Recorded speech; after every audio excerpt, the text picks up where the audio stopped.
Sa pagpihit ko ng seradura ng pinto ng kondo ni Alison, ang nag-iisang lalaking pinangakuan ko ng lahat, isang tanawin ang sumalubong sa akin na gumuho sa buong mundo ko. Nandoon siya. Pero hindi siya nag-iisa. Nakapatong sa kanya ang matalik kong kaibigan na si Samantha, at ang mga halik na dapat ay para sa akin, sa kanya ibinibigay. Nabitawan ko ang paper bag na dala ko. Kumalat sa sahig ang 2 box ng pizza at bote ng Coke, ang paborito niyang pampalubag loob kapag pagod galing sa trabaho. Ang ingay ng pagbagsak ng mga iyon ang pumunit sa katahimikan, ang siyang nagpalingon sa kanila. Nakita ko ang gulat sa mga mata ni Alison, ang paglaki ng kanyang mga pupil. Nakita ko ang pagmamadali niyang itulak si Samantha palayo. Pero huli na. Nakita ko na. Nakita ko ang lahat. Ang gusot na kumot, ang mga damit na nakakalat sa sahig, ang hubad nilang mga balikat. Avadi. Nabasag ang boses ni Alison. Parang isang salitang hindi niya dapat binigkas. Si Samantha, ni hindi makatingin sa akin. Nagmamadali niyang hinila ang kumot para takpan ang sarili. Ang mahaba niyang buhok ay tumabing sa kanyang mukha na para bang iyon ang makapagtatago sa kanya sa katotohanang sinaksak niya ako sa likod. Si Samantha. Ang kaibigan ko mula high school. Ang sisterette ko. Ang pinagsasabihan ko ng lahat ng sikreto ko, pati na ang mga pangarap namin ni Alison. Parang may kung anong malamig na bagay ang gumapang sa buo kong katawan. Namanhid ang mga kamay ko, ang mga paa ko. Gusto kong sumigaw, magwala, magtanong ng bakit, pero walang boses na lumalabas sa lalamunan ko. Tanging ang bigat ng hangin sa silid ay parang puputok anumang sandali. Ava, magpapaliwanag ako, ulit ni Alison, sinusubukang tumayo habang hawak-hawak pa rin ang kumot sa kanyang baywang. Isang tawa, mapakla at walang kagalakan, ang kumawala sa akin. Hindi ko namalayan tumutulo na pala ang mga luha ko. Magpapaliwanag? Anong ipapaliwanag mo, Ali? Na nagkamali lang ako ng nakita. Na baka nananaginip lang ako. Sunod-sunod ang pagpatak ng luha ko, pero ang boses ko ay tumigas, na puno ng galit na ngayon ko lang naramdaman sa buong buhay ko. Tinuro ko silang dalawa. Kayong dalawa ang kapal ng mga mukha ninyo. Lumingon ako kay Samantha. Sa wakas, nag-angat siya ng tingin.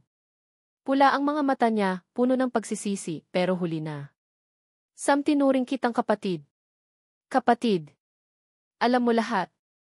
Alam mo kung gaano ko siya kamahal. Nabasag ang boses ko sa huling salita. Ang sakit.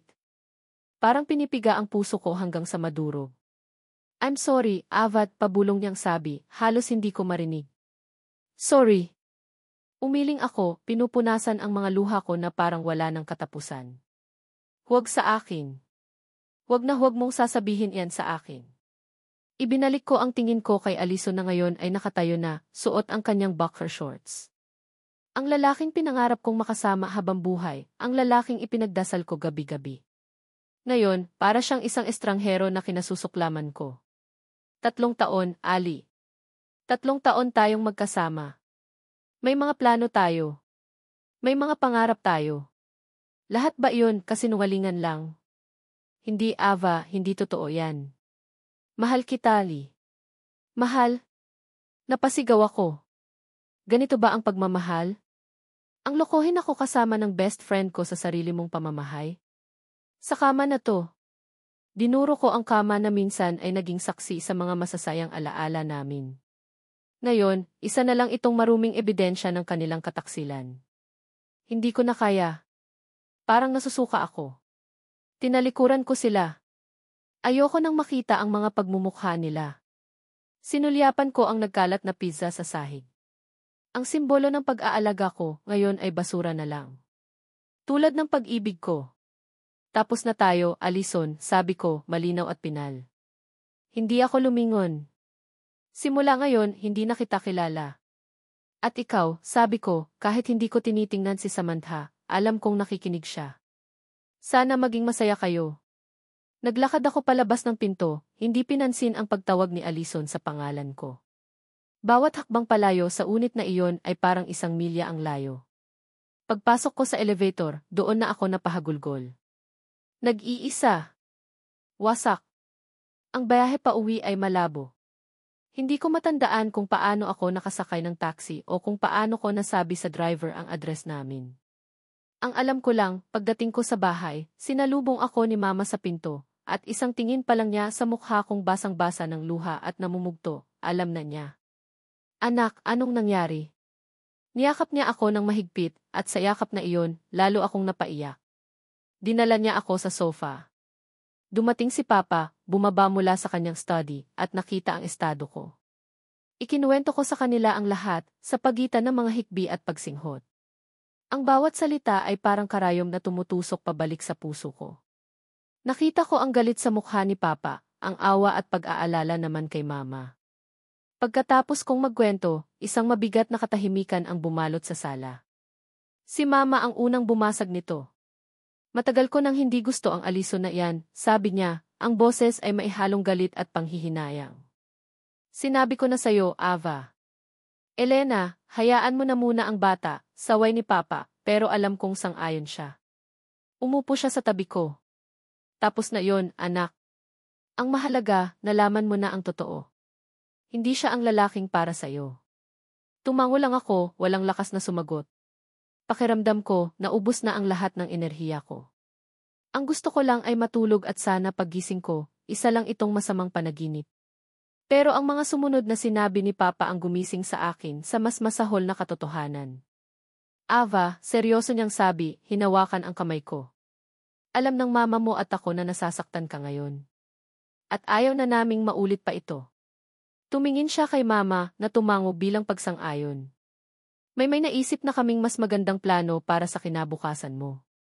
Kumunot ang noo ko. Anong plano, Pa? Huminga siya ng malalim. Parang naghahanda sa sasabihin niya. Naaalala mo ba ang mga asunsyon? Ang pamilya ng dati kong business partner. Tumango ako. Isang malaki at kilalang pamilya sa industriya nila. Opo. Bakit po? Ang bunso nilang anak, si Wyatt, ararating lang galing States. Nag-aaral para sa doctorate niya. Isa na siyang professor ngayon. Matalino, responsable at galing sa mabuting pamilya. Hindi ko maintindihan kung saan papunta ang usapan. So, anong kinalaman niya sa akin, Pa? Nagkatinginan muli ang mga magulang ko. Si Mama na ang sumagot. Anak, na pag-usapan na namin ang mga asunsyon na ipagkasundo kayo. Parang bombang sumabog sa pandinig ko ang mga salitang yon. Ipagkasundo? Ako? Sa isang lalaking hindi ko pa nga nakikita sa buong buhay ko. Ano? Napatayo ako. Nagbibiro po ba kayo? Kakagaling ko lang sa isang break-up pa. Ma! Tapos ito ang sasabihin ninyo sa akin. Na ipapakasal ninyo ako. Ava, para rin ito sayo. Giit ni Papa. Para masigurado namin ang future mo. Para hindi ka na maloko ng mga lalaking tulad ni Alison. Si Wyatt, sigurado kami sa kanya. This is a good match. Isang business deal, hindi isang match. Sigaw ko, ang galit at sakit ay napalitan ng pagkadismaya. Hindi ako produkto na pwede ninyong ipamigay pa. Tao ako. Ava, babaan mo ang boses mo. Saway ni Mama. Final na ang desisyon namin. Nakapag-usap na kami. Makikipag-dinner tayo sa kanila sa Sabado para formal na kayong magkakilala. Pakiramdam ko ay gumuho ulit ang mundo ko sa pangalawang pagkakataon sa loob lang ng isang araw. Ang kalayaan kong pumili, ang karapatan kong magmahal, biglang kinuha sa akin. Mula sa sakit ng kataksilan, ngayon ay papunta ako sa isang kulungan na binuo ng sarili kong mga magulang. Napaupo ako pabalik sa sofa, talunan. Wala na akong lakas para makipagtalo. Pintrador ng kasintahan, ng matalik na kaibigan at ngayon ipinagkakanulo ng sarili kong pamilya. Sino-sino po ulit yung pangalan niya? Tanong ko, ang boses ko ay mahina na, halos isang bulong na lang ng pagsuko. Wyatt, sagot ni Papa, ang tono niya ay mas malumanay na ngayon, marahil ay nakita ang pagkatalo sa aking mga mata. Wyatt Asuncion. Wyatt Asuncion. Ang pangalan ng lalaking magiging asawa ko. Ang pangalan ng lalaking magiging simbolo ng aking pagkatalo. Ilang araw ang lumipas na parang anino lang ako sa sarili kong bahay. Ang bawat umaga ay pareho, gigising ako na may mabigat na pakiramdam sa dibdib, isang halo ng pighati dahil kay Alison at takot sa kung ano ang darating. Ang mga salita ni Papa ay umuulit-ulit sa isip ko, Wyatt Asuncion. Final na ang desisyon namin. Pakiramdam ko, isang preso ako na naghihintay ng sentensya. Ang bawat pag-uusap sa hapagkainan ay pilit. Mumingiti ako kapag kailangan, tumatango kapag tinatanong, pero ang isip ko ay nasa malayo. Sinubukan kong kausapin ulit si Mama isang gabi habang nagliligpit siya ng pinagkainan. Ma, sigurado po ba talaga kayo dito? Tanong ko, ang boses ko ay halos pakiusap na. Hindi ko po yata kaya. Huminga siya ng malalim, hindi tumitingin sa akin habang isinasalansan ang mga plato. Ava, ginagawa namin ito dahil mahal ka namin. Gusto naming mapabuti ka. Ilang beses ka na naming nakitang umiiyak dahil sa lalaki. This time, gusto naming masigurado na sa tamang tao ka mapupunta. Pero paano ninyo nasisigurado, Ma? Dahil mayaman sila? Dahil kilala ninyo ang pamilya, may pait sa boses ko. Hindi naman ninyo kilala yung Wyatt na iyon. Kilala siya ng papa mo. Mabait na bata raw. At saka, anak, minsan kailangan mong magtiwala sa desisyon ng mga magulang mo. Mas marami na kaming alam sa buhay kaysa sayo. Doon na ako tumigil. Wala nang silbi ang pakikipagtalo. Para akong nagsasalita sa pader.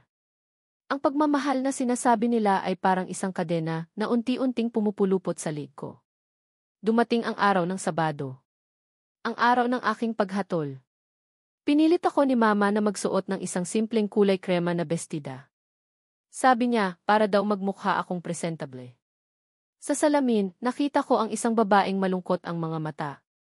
Parang manika na binibihisan para sa isang palabas na hindi niya gustong salihan.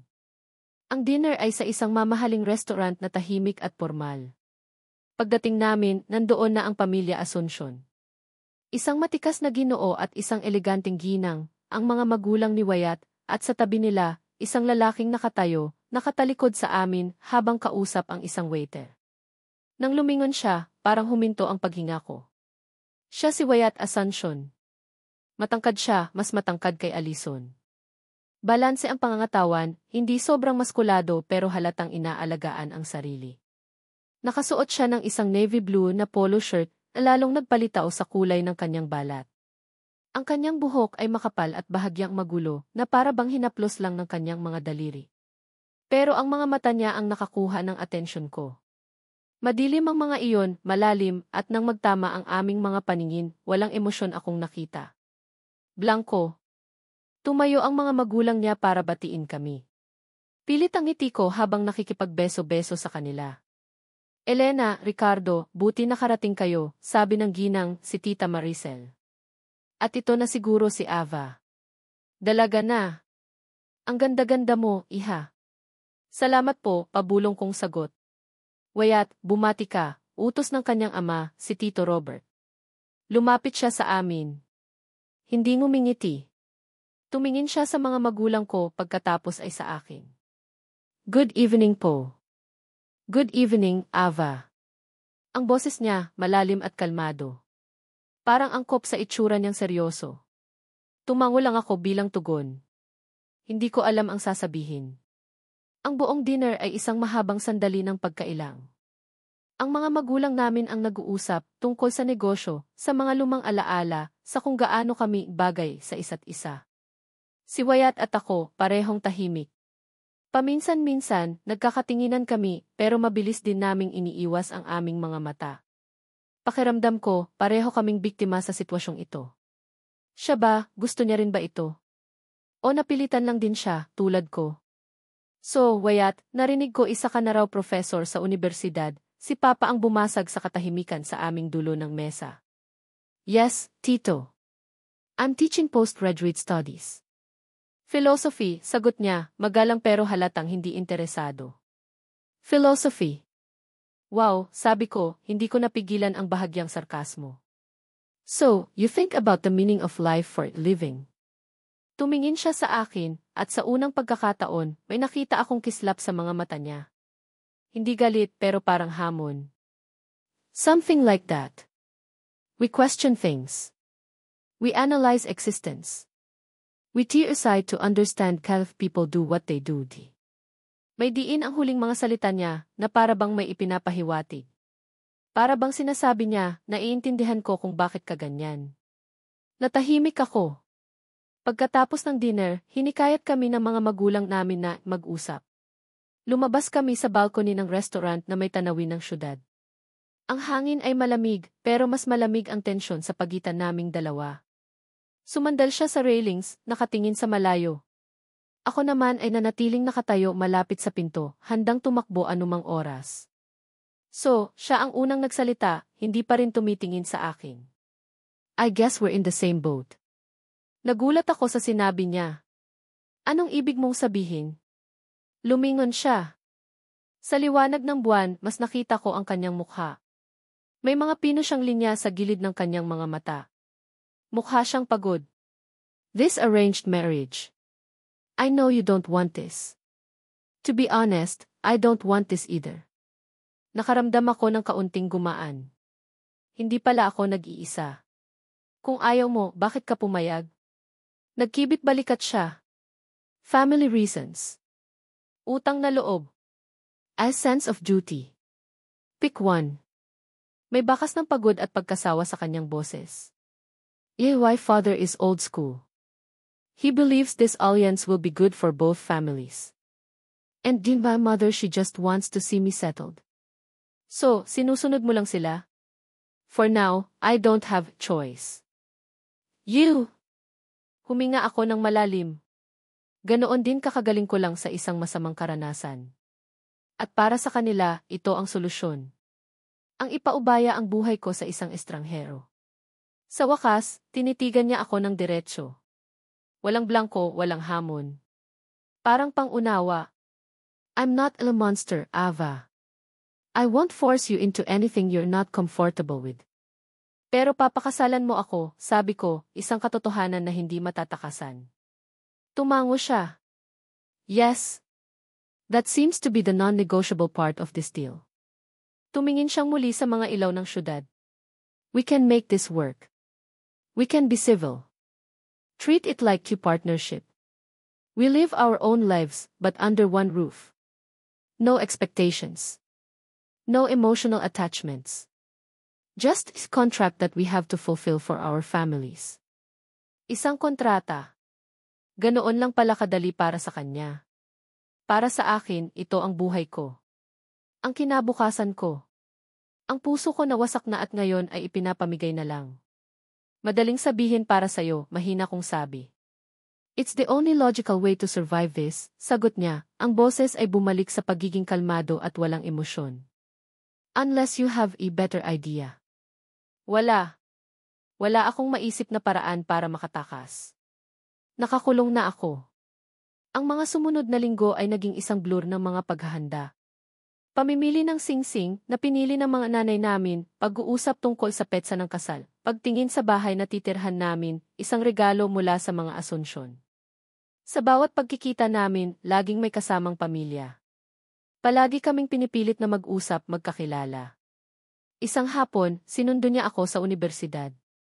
Nag-aalangan pa akong sumakay sa kotse niya. Tahimik ang bayahe. Ang tanging maririnig ay ang radyo. May exam ka raw sa major mo, tanong niya, binabasag ang katahimikan. Nagulat ako. Paano niya nalaman? Paano mo di? Sinabi ng mama mo sa mama ko, simpleng sagot niya. Nangangamot ka raw sa isang subject. Nainis ako. Pati ba naman grades ko, topic na nila? Hindi ako nangangamote. Nahihirapan lang. Anong subject? Statistics. Tumango siya. Can help you with that.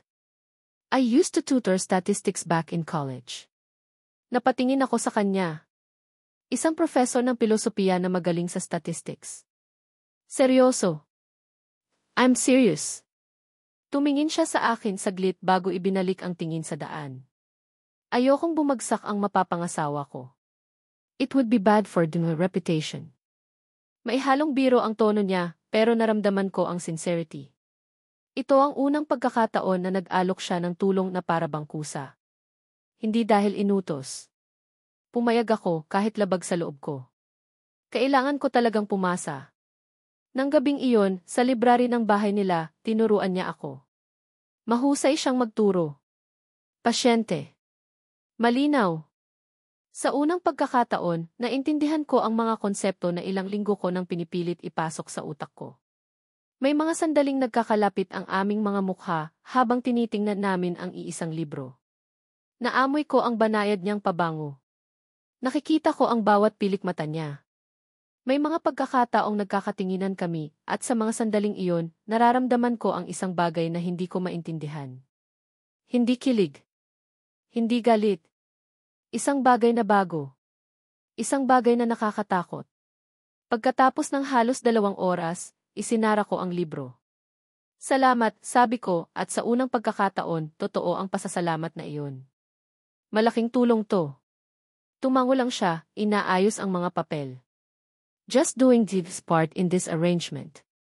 Ang salitang arrangement ay parang isang balde ng malamig na tubig. Nga pala. Ito ay isang kasunduan. Isang kontrata. Walang emosyon. Walang attachment.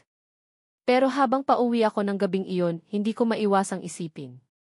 Sa likod ng seryoso at blangkong ekspresyon ni Wyatt Asuncion, sino ba talaga siya? At bakit, sa kabila ng pagtutol ko, may isang maliit na parte sa akin na nagsisimulang magtanong kung ano ang posibleng mangyari kung susubukan kong intindihin ang kasunduang ito. Isang kasunduan na sinimulan ng galit at takot, pero ngayon, parang may sumisibol na kung anong hindi ko pa kayang pangalanan. Naging regular na ang aming study sessions. 2 o 3 beses sa isang linggo, pagkatapos ng klase ko, susunduin ako ni Wyatt at didiretso kami sa library ng bahay nila o sa isang tahimik na coffee shop. Ang dating pagkailang ay unti-unting napapalitan ng isang komportableng katahimikan. Hindi na kami kailangang pilitin ng mga magulang namin para mag-usap. May dahilan na kami. Sa bawat session, lalo kong nakikita ang ibang panig niya. Ang Wyatt na professor ay strikto pero napakagaling. Ang Wyatt na kasama ko ay iba. May mga pagkakataong nahuhuli ko siyang nakatitig sa akin habang nagsosolve ako ng problema sa papel. Kapag nag-aangat ako ng tingin, mabilis siyang umiiwas na para bang walang nangyari. Isang hapon, pagod na ang utak ko. Ibinagsak ko ang ballpen sa mesa at sumandal sa upuan. Ayoko na. Sumasakit na ang ulo ko. Tumingin siya mula sa librong binabasa niya. Malapit mo nang makuha. Isa na lang. Kahit na. Kailangan ko ng break, sabi ko, halos magmakaawa. Isinara niya ang libro. Okay. Let's take a break. Tumayo siya. Gusto mo ng kape? Sige, sagot ko, nagulat sa alok niya. Habang naglalakad siya papunta sa counter, pinanood ko siya. Ang paraan ng paglakad niya, kalmado at may kumpiyansa. Ang paraan ng pakikipag-usap niya sa barista, magalang at direkta. May isang bagay sa kanya na nakakahatak ng atensyon. Isang bagay na hindi ko nakita kay Alison. Si Alison, maingay at laging sentro ng atensyon. Si Wyatt, tahimik pero ramdam mo ang presensya. Bumalik siya dala ang 2 tasa. Isang black coffee para sa kanya at isang latte para sa akin. Paano mo nalaman na latte ang gusto ko? You look like a latte person, simpleng sagot niya, umupo sa tapat ko. Kumunot ang noo ko. Anong itsura ng isang latte person? Nagkibit balikat siya, isang maliit na ngiti ang sumilay sa kanyang mga labi. Ito ang unang pagkakataon na nakita ko siyang umiti ng ganoon. Hindi pilit, hindi sarkastiko. Isang tunay na ngiti. At bigla, parang may kung anong kumiliti sa tiyan ko. Kilig. Ang salitang matagal ko nang ibinaon. Less intense than black coffee, but still has substance. A bit complicated, but generally pleasant, sabi niya, ang mga mata niya ay nakatitig sa akin. Naramdaman kong uminit ang mga pisngi ko. Uminom ako ng latte para itago ang reaksyon ko. Ang lakas ng tibok ng puso ko. Arrangement lang to, Ava. Tandaan mo. Isang kontrata. Dahil sa tulong niya, hindi lang ako pumasa sa statistics, nakuha ko pa ang isa sa pinakamataas na marka sa klase. Nang ibalita ko sa kanya, isang simpleng good job lang ang sinabi niya, pero nakita ko sa mga mata niya ang paghanga. At para sa akin, sapat na iyon. Unti-unti, nagsimula akong magbukas sa kanya. Hindi na lang tungkol sa pag-aaral ang pinag-uusapan namin. Minsan, tungkol sa mga pangarap ko, sa kursong kinukuha ko. Nalaman kong mahilig pala siyang mag-hike at mag-photography. Nalaman kong paborito niya ang mga lumang pelikula. Sa bawat maliit na detalye na nalalaman ko, unti-unti siyang nagiging totoong tao sa paningin ko, hindi lang ang lalaking ipinagkasundo sa akin. Isang Sabado, niyaya niya akong mag-lunch. Walang pamilyang kasama. Kaming dalawa lang. Dinala niya ako sa isang maliit na kainan sa Marikina na sikat sa kanilang mga masasarap na putahe. Paano mo nalaman ang lugar na to? Tanong ko, habang tinitikman ang masarap na sinigang. Akala ko sa mga fine dining ka lang kumakain. May buhay ako sa labas ng Forbes Park, Ava, sabi niya, natatawa. Il's dad might be a business tycoon, but my mom grew up in a simple neighborhood. She taught me to appreciate things like this. Habang nagkukwento siya tungkol sa kanyang ina, nakita ko ang lambot sa kanyang mga mata. Nakita ko ang pagmamahal. At doon, naramdaman ko ulit. Iyong kiliti. Iyong init. Ngunit kung kailan nagsisimula na akong maging komportable, kung kailan nagsisimula nang bumukas ang puso ko sa posibilidad na baka hindi naman pala ito ganoon kasama, doon naman dumating ang multo ng kanyang nakaraan. Nasa mall kami isang hapon, naghahanap ng regalong ibibigay sa anibersaryo ng mga magulang niya, nang may biglang tumawag sa pangalan niya. Wyatt. Lumingon kami pareho. Isang babae ang nakatayo doon, maganda, sopistikada, at nakatingin kay Wyatt na parabang siya ang araw at buwan. Lie, sabi ni Wyatt, at napansin ko ang biglaang pagtigas ng kanyang panga. Ang kaninang relax niyang postura ay biglang naging tensyonado. Lumapit ang babae, si Lee. Hindi niya ako pinansin. Ang mga mata niya ay para lang kay Wyatt. I can't believe it's you. It's been what, 2 years? You look good. You too, Lee, magalang pero malamig na sagot ni Wyatt. Pagkatapos ay lumingon siya sa akin, na parabang naalala lang nakasama niya ako. Lee, this is Ava. Ava, this is Lee, an old friend. Old friend. Pero ang paraan ng pagtingin ni Lee sa kanya ay hindi parang sa isang old friend lang. At ang paraan ng pag-iwas ni Wyatt ay nagsasabing may mas malalim na kwento. Hi, sabi ni Leah, isang pilit na ngiti ang ibinigay sa akin bago ibinalik agad ang tingin kay Wyatt. I heard you were back. I've tried calling your old number. Are you free to catch up sometime? For coffee. Ramdam ko ang pagiging possessive sa tono niya. Ramdam ko ang kasaysayan sa pagitan nilang dalawa. At bigla, naramdaman ko na para akong extra sa eksena. I'm busy, Lee, mabilis na sagot ni Wyatt. We have to go. Hinawakan niya ang siko ko, isang kilos na nagpagulat sa akin. It was nice seeing you. At hinila niya ako palayo. Hindi ako nagsalita habang naglalakad kami. Ramdam ko ang higpit ng hawak niya sa siko ko. Nang makalayo na kami, binitiwan niya ako. Sorry about that, sabi niya, hindi makatingin sa akin. Sino siya? Tanong ko, sinusubukang maging kalmado kahit na may kung anong umuusbong sa dibdib ko. Isang bagay na parang selos? Hindi. Hindi maaari. Huminga siya ng malalim. She's in my ex-girlfriend. Ex-girlfriend. Ang salitang nagpakumpirma sa hinala ko. Mukhang hindi pa siya nakaka-move on ni. That's her problem, not mine. Sigurado ka, hindi ko napigilang itanong. Parang apektado ka pa rin. Tumingin siya sa akin at nakita ko ang inis sa kanyang mga mata.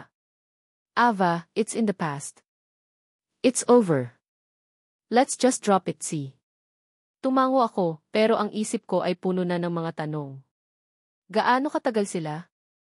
Gaano kaseryoso? Bakit sila naghiwalay?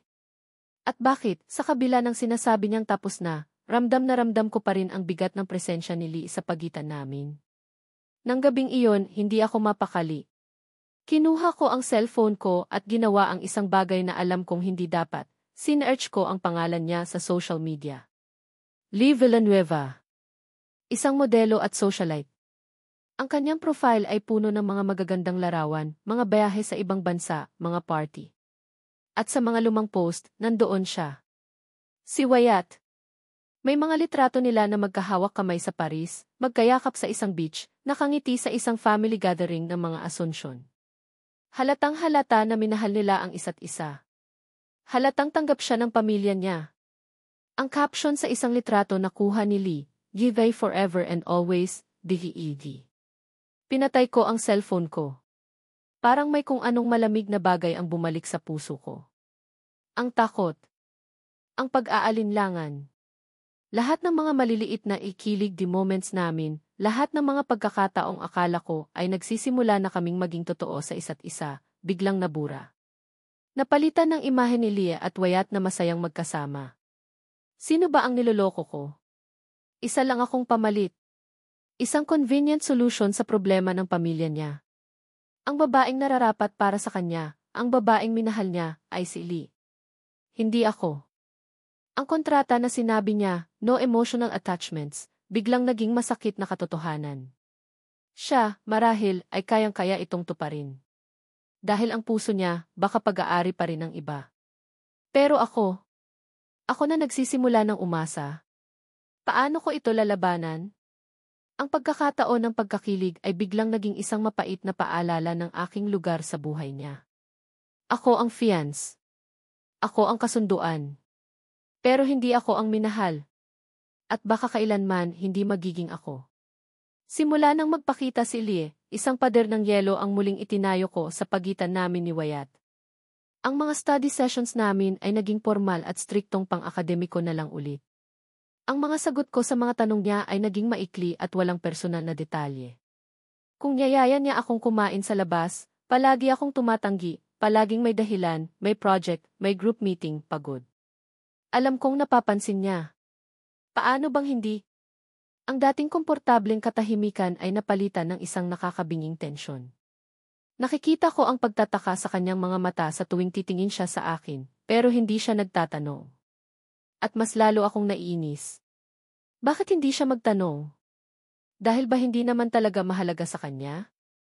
Dahil para sa kanya, bumalik lang kami sa orihinal na usapan, isang kasunduan, walang emosyon. Ang selos ay isang laso na dahan-dahang kumakalat sa sistema ko. Bawat kilos niya, binibigyan ko ng kahulugan.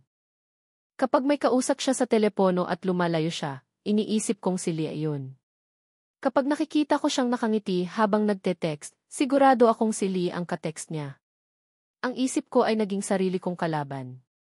Isang Biyernes ng gabi, kailangan kong kunin ang isang libro sa library ng universidad. Gabi na at halos wala ng tao. Habang naglalakad ako sa pasilyo papunta sa Filipiniana section, natigilan ako. Sa dulo ng isang aisle, sa isang sulok na medyo madilim, may nakita akong dalawang taong nag-uusap. Isang pamilyar na bulto ng isang lalaki. Si Wyatt. At ang babaeng kausap niya, sa ilalim ng malamlam na ilaw, walang iba kundi si Lee. Napatago ako sa likod ng isang bookshelf, ang puso ko ay dumadagundong sa dibdib ko. Hindi ko marinig ng malinaw ang pinag-uusapan nila, pero kitang-kita ko ang kanilang mga kilos. Si Lee, lumuluha. Si Wyatt, nakatayo lang, ang mga kamay ay nasa bulsa, pero ang mukha niya ay puno ng emosyon na hindi ko mabasa. Pagsisisi. Awa. O baka pagmamahal pa rin? Pagkatapos ng ilang sandali, humakbang si Leah palapit kay Wyatt at niyakap siya ng mahigpit. Natigilan si Wyatt. Hindi niya agad niyakap pabalik. Pero hindi rin niya ito itinulak palayo. Tumagal ang yakap na iyon ng ilang segundo, na para sa akin ay parang isang walang hanggan. At sa mga segundong iyon, gumuho ang lahat ng maliit na pag-asa na itinayo ko. Sa wakas, marahan niyang tinanggal ang pagkakayakap ni Lee. May sinabi siya rito, at pagkatapos ay tumalikod na siya at naglakad palayo, iniwan si Lee na umiiyak. Hindi ko na hinintay na makita pa ako ni Wyatt. Mabilis akong tumalikod at halos takbuhin ang daan palabas ng library. Hindi ko na kinuha ang libro. Wala na akong pakialam doon. Ang tanging gusto ko ay makalayo. Pag-uwi ko sa bahay, diretso ako sa kwarto ko at nilock ang pinto. Naupo ako sa sahig, nakasandal sa pinto, at doon na bumuhos ang mga luha na kanina ko pa pinipigilan. Ang sakit. Doble ang sakit kaysa noong nahuli ko si Alison at Samantha. Dahil noon, galit ang naramdaman ko. Ngayon, hindi lang galit. May kasamang kirot, pagkadurog, at ang pakiramdam na isa akong hangal. Hangal dahil umasa ako. Hangal dahil hinayaan kong makapasok siya kahit kaunti sa puso ko. Hangal dahil naniwala ako, kahit saglit, na baka pwedeng maging totoo ang isang bagay na nagsimula sa isang kasinungalingan. Maya-maya may kumatok sa pinto. Ava? Anak, okay ka lang? Hindi ka pa bumababa para maghapunan. Boses ni Mama. Okay lang po ako, mapagod lang po. Matutulog na ako, pagsisinungaling ko, pinipigilan ang hikbi sa lalamunan ko. Kinabukasan, tumawag si Wyatt. Nakita ko ang pangalan niya sa screen ng cellphone ko. Pinanood ko lang itong mag-ring hanggang sa tumigil. Tumawag siya ulit. Hindi ko pa rin sinagot. Nag-text siya. Wyatt, are you okay? Hindi ka sumasagot. Wyatt, Ava, please pick up. We need to talk. Hindi ako nag-reply. Ano pa bang pag-uusapan namin? Na nagsinungaling siya. Na nakikipagkita pa rin siya sa ex niya sa likod ko. Na ang key it's overt na sinabi niya ay isang malaking kasinungalingan. Kinagabihan, nagulat ako nang bigla siyang sumulpot sa labas ng bahay namin. Si Mama ang nagpapasok sa kanya. Ava, andito si Wyatt. Hinahanap ka, sabi ni Mama mula sa labas ng kwarto ko. Wala akong nagawa kundi ang pagbuksan siya. Pumasok siya sa sala at sumunod ako. Nagpaalam si Mama na maghahanda ng merienda para bigyan kami ng privacy. Bakit hindi ka sumasagot sa mga tawag ko? Tanong niya agad, ang boses niya ay may bahid ng pag-aalala at inis. Bakit? May kailangan ka ba? Malamig kong sagot, nakatayo sa tapat niya, nakahalukip-kip. What's wrong with you, Ava? Ilang araw ka nang ganyan? I know something's bothering you. Just tell me. Isang mapaklang tawa ang kumawala sa akin. Gusto mong malaman kung anong problema? Ang problema, Wyatt, ay ang mga kasinungalingan mo. Kumunot ang noo niya, halatang naguguluhan. Anong kasinungalingan? Huwag ka nang magkunwari. Nakita ko kayo. Ang pagbabago sa ekspresyon niya ay sapat ng kumpirmasyon. Ang pagkalito ay napalitan ng pagkagulat at pagkatapos ay ng pag-unawa. Saan? Sa library. Kagabi. Dinuro ko siya. Nakita ko kayong magkayakap. Mukhang hindi pa tapos ang storya ninyo, ano? Pinagmumukha mo lang akong tanga. Ang boses ko ay nagsimulang manginig sa galit. Sabihin mo sa akin, Wyatt. Ako ba yung plan E? Yung pampalubag loob dahil hindi kanya binalikan? Yung convenient na asawa para masunod mo lang ang gusto ng pamilya mo habang siya pa rin ang mahal mo? Ava, hindi ganyan yon, sabi niya, humakbang palapit sa akin. Umatras ako. Huwag kang lalapit. Anong hindi ganyan? Nakita ko, Wyatt. Nakita ko. Huminga siya ng malalim, ginulo ang kanyang buhok sa frustrasyon, 1 kilos na ngayon ko lang nakita sa kanya. Nagkita kami. Dahil kinulit niya ako. Sinabi niyang kailangan naming mag-usap. Pinuntahan ko siya para tapusin na ng maayos ang lahat. Para sabihin sa kanya na wala na talagang pag-asa dahil ikakasal na ako. Dahil mayroon ng ikaw. May diin ang salitang ki-ikaw pero hindi ko iyon pinansin. Ang narinig ko lang ay ang pagkumpirma na nagkita sila. At yung yakap. Kasama ba yon sa maayos na pagtatapos, sarkastiko kong tanong. Niyakap niya ako bigla. Nagulat ako. Ava, maniwala ka. Tinapos ko na talaga. I told her to stop contacting me. I told her that I'm committed to you. Committed to me. Ang mga salitang iyon ay parang isang biro. Committed sa akin. O sa kasunduan? Wyatt, aminin mo na. Mahal mo pa siya. Hindi na, mariin niyang sabi, ang mga mata niya ay nakikiusap. Matagal lang tapos yon. Minahal ko siya. Sobra. Pero sinaktan niya ako. Iniwan niya ako noong panahong kailangan ko siya. At hindi ko na kayang ibalik yon. Pero nandyan pa rin siya. At sa tuwing titingin ako sa'yo, siya ang nakikita ko. Ang anino niya. Ang multo ng pag-ibig ninyo. Umiling ako, ang mga luha ay nagsimula na namang mamuo sa aking mga mata. Hindi ko kaya to, Wyatt. Hindi ko kayang pumasok sa isang kasal kung saan yung puso ng magiging asawa ko, pag-aari pa rin ng iba. Ava D. Sinubukan niya ulit lumapit. Umalis ka na, sabi ko, ang boses ko ay basag na. Please. Iwanan mo muna ako. Tinitigan niya ako ng matagal. Nakita ko ang sakit at frustrasyon sa kanyang mukha. Sa huli, tumango siya ng dahan-dahan. Okay, mahina niyang sabi. I'll go. But this isn't over. Hindi ako susuko sa'yo, Ava. Hindi ako susuko sa atin. Pagkatapos ay tumalikod na siya at lumabas ng pinto. Naiwan akong nakatayo sa gitna ng sala, nanginginig. Ang mga huling salita niya ay umalingaw-ngao sa aking isipan. Hindi ako susuko sa atin. May atin ba talaga? O isa lang itong ilusyon na pilit niyang binubuo para matupad ang isang obligasyon? Ang selos at pag-aalinlangan ay parang mga baging na mahigpit na pumupulupot sa puso ko, sinasakal ang anumang maliit na damdamin na nagsimulang tumubo para sa kanya. Paano ako maniniwala sa isang taong ang nakaraan ay buhay na buhay pa rin sa kasalukuyan? Lumipas ang mga araw na parang may dumaang bagyo sa pagitan namin ni Wyatt.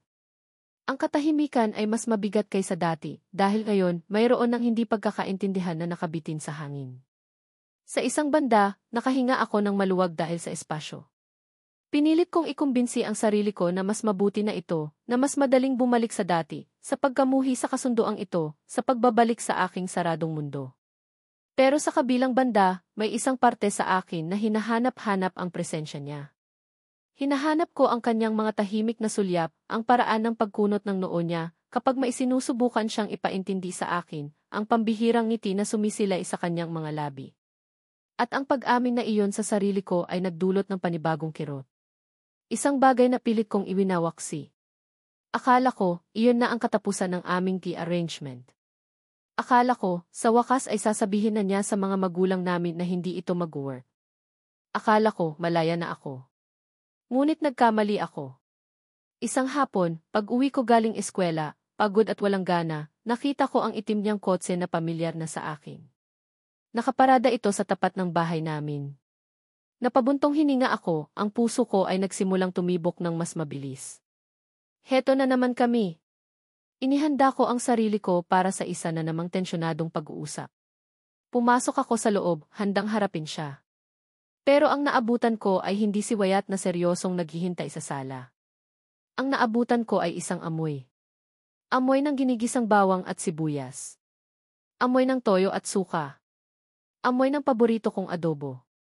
Sinundan ko ang amoy hanggang sa kusina. At doon, natigilan ako. Nandoon si Mama, nakangiti habang nagbibigay ng instruksyon. At sa tabi niya, sa harap ng aming lumangkalan, nakatayo si Wyatt. Seryosong-seryoso ang mukha niya habang maingat na hinahalo ang laman ng kawali. Ang mas nakapagpatulala sa akin ay ang suot niya. Nakasuot siya ng apron ni Mama, isang luma at kupas na apron na may disenyong mga bulaklak. Ang eksena ay sobrang surreal na para akong nananaginip. Ang isang Wyatt Asuncion, ang seryosong propesor mula sa isang mayamang pamilya, ay nagluluto ng adobo sa kusina namin. "O, Ava, andyan ka na pala," bati ni Mama, ang ngiti niya ay abot tenga. Tamang-tama. Tinuturuan ko itong si Wyatt magluto ng paborito mong adobo. Gusto ka raw niyang sorpresahin. Lumingon sa akin si Wyatt. Sa mga mata niya, nakita ko ang pinaghalong kaba at pag-asa. Hay, mahina niyang bati, ang boses niya ay bahagyang alanganin. Hindi ako nakapagsalita. Lumapit si Mama sa akin at bumulong na ako lang ang makakarinig. Bigyan mo na ng pagkakataon, anak. Kanina pa siya rito. Maayos siyang nakiusap. Gusto ka lang daw niyang makausap. Pakinggan mo naman. Pumihit siya pabalik kay Wyatt. Naku, iho, mukhang okay na yan. Hinaan mo na lang ang apoy. Maiwan ko na muna kayo, ha? May aasikasuhin lang ako sa hardin. At sa isang kisap mata, iniwan kami ni Mama sa kusina. Ang tanging maririnig ay ang mahinang pagkulo ng adobo. Sumandal ako sa hamba ng pinto, nakahalukit-kit. Anong ginagawa mo dito? Tanong ko, mas mahinahon na ang boses ko kaysa noong huli kaming nag-usap. Nagluluto ng adobo, sagot niya, ibinalik ang tingin sa niluluto. Sabi ng Mama mo, paborito mo to. Hindi yan ang ibig kong sabihin. Huminga siya ng malalim, pinatay ang kalan at hinarap ako. Nandito ako, Ava, dahil seryoso ako sa sinabi ko. Hindi ako susuko. Inalis niya ang apron at maingat na isinabit sa isang upuan. Gusto kong maging tapat sa'yo. Lahat-lahat. Walang itatago. Umupo siya sa silya sa tapat ng aming maliit na mesa at tinuro ang isa pang silya sa harap niya. Please, umupo ka. Pakinggan mo ako. 5 minuto lang. Kung pagkatapos nito, ayaw mo pa rin, ako na mismo ang kakausap sa mga magulang natin. Palalayain kita sa kasunduang ito. Ang mga salitang iyon, palalayain kita, ang nag-udyok sa akin na maglakad at umupo. Binigyan niya ako ng kapangyarihan. Binigyan niya ako ng pagpipilian. Si Lee at ako, panimula niya, ang mga mata niya ay nakatutok sa kanyang mga kamay na nasa ibabaw ng mesa, na para bang doon siya kumukuha ng lakas. Naging kami ng halos 4 na taon. Mahal na mahal ko siya noon. Akala ko, siya na. Ipinakilala ko siya sa pamilya ko. Tanggap na tanggap siya nila. Lalo na si Mama. Para sa kanila, perpekto siya. May kirot akong naramdaman pero nanatili akong tahimik. Kailangan kong marinig ang lahat. 2 years ago, Jinda's mom got diagnosed with cancer. It was a difficult time for our family, especially for me. Sobrang close kami ni Mama. Huminto siya sandali at sa unang pagkakataon, nakita ko ang isang bagay na malapit sa luha sa kanyang mga mata. Noong mga panahong yon, kailangan ko ng suporta. Kailangan ko siya sa tabi ko. Pero si Lee hindi niya kinaya ang pressure. Ayaw niya ng drama. Ayaw niya ng lungkot. Para sa kanya, sa gabal yon sa maganda niyang buhay. She started distancing herself. Hanggang sa isang araw, habang nasa ospital ako at binabantayan si Mama, nakatanggap ako ng text. Sinabi niya na hindi niya na kaya. She broke up with me through text message. Napaangat ang tingin ko. Ramdam ko ang bigat ng katotohanan iyon. Ang sakit ng maiwanan sa ganoong paraan, sa ganoong pagkakataon. Iniwan niya ako noong panahong pinakakailangan ko siya. Pagpapatuloy niya, may pait sa kanyang boses na hindi maitatago. Your mom eventually got better, thank God. But the damage was done. Doon ko naintindihan na ang pag-ibig na akala ko ay totoo, ay mababaw lang pala. It was conditional. Tumingin siya sa akin ng diretsyo, at ngayon, ang mga mata niya ay puno ng katapatan. Kaya noong nakita ko siya ulit, nagulat ako. Nasaktan. Hindi dahil mahal ko pa siya, kundi dahil naalala ko ang lahat ng sakit. Yung pag-uusap namin sa library iyon na talaga ang pagsasara ng pinto. Sinabi ko sa kanya na mayroon ng iba sa buhay ko. Sinabi ko sa kanya na mayroon ng ikaw. At na seryoso ako sa'yo, sa atin. Pinakinggan ko ang bawat salita. Ramdam ko ang bigat at ang katapatan sa kanyang boses. Ang wayat na nasa harap ko ngayon ay hindi ang blanko at walang emosyon na lalaki na una kong nakilala. Ito ay isang taong nasaktan, nagkamali at ngayon ay sinusubukang maging totoo. Ang pader na itinayo niya sa paligid niya, ngayon naiintindihan ko na. Hindi iyon para sa akin. Iyon ay para protektahan ang sarili niya. Ava, sabi niya, ang boses niya ay naging mas malambing, halos pakiusap na. Hindi ko ipipilit ang sarili ko sa'yo. Naiintindihan ko kung bakit ka nagalit. Karapatan mo iyon. Pero gusto kong malaman mo na ang nararamdaman ko para sa'yo ay hindi na parte ng isang kasunduan lang. Sa mga nakalipas na linggo, sa mga pag-uusap natin, sa mga study sessions, I started to see you. The real you. Matalino, matapang, kahit minsan may pagkasarkastiko, bahagya siyang umiti, isang malungkot na ngiti. At nagustuhan ko ang nakita ko. Nagustuhan kita, Ava. Humakbang siya palapit sa akin, dahan-dahan, na para bang nagtatanong ng permiso. Hindi ako umalis sa kinatatayuan ko. Tumigil siya sa harap ko, isang dipa lang ang layo, sapat na para maramdaman ko ang init na nanggagaling sa kanya. Gusto kitang alagaan.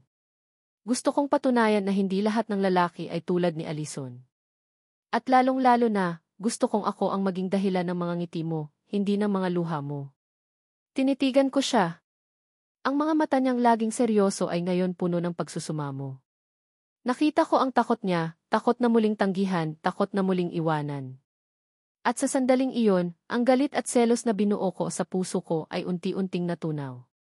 Napalitan ito ng isang bagay na mas malalim. Empasya. Pangunawa. Ako rin nasaktan. Ako rin iniwan. Pareho kaming may mga sugat na dala-dala. Napabuntong hininga ako, isang hininga ng pagsuko. Pagsuko hindi sa kanya, kundi sa sarili kong galit. Pinaglihi ka ba sa sama ng loob? Mahina kong tanong, sinusubukang pagaanin ang mabigat na atmosphere. Ang drama mo. Isang tunay na ngiti ang sumilay sa kanyang mga labi. Ang ngiting iyon na minsan ko lang nakita, pero ngayon, parang ito ang pinakamaliwanag na bagay sa buong kusina. Ikaw kasi, sabi niya. Pinapahirapan mo ako. Kasalanan ko pa? Umirap ako, pero may ngiti na ring sumisilay sa mga labi ko. Sabi niya, at sa isang iglap, nawala ang distansya sa pagitan namin. Hinawakan niya ang aking mga kamay.